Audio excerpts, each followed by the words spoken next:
Sa ayaw at gusto mo, babalik sa'yo ang ginawa mo sa kapwa mo.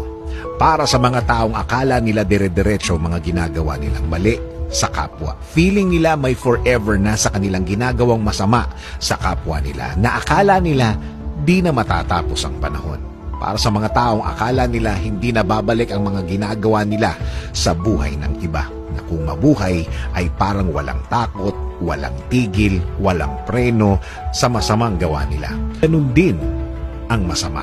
Ganun din ang hindi mabuti. Ganun ang mga masasamang mga salita at mga pangyayaring inimbento mo para lang makasira ng kapwa. Lahat ito alam ng Diyos. Lahat ito nakikita at alam ng Diyos.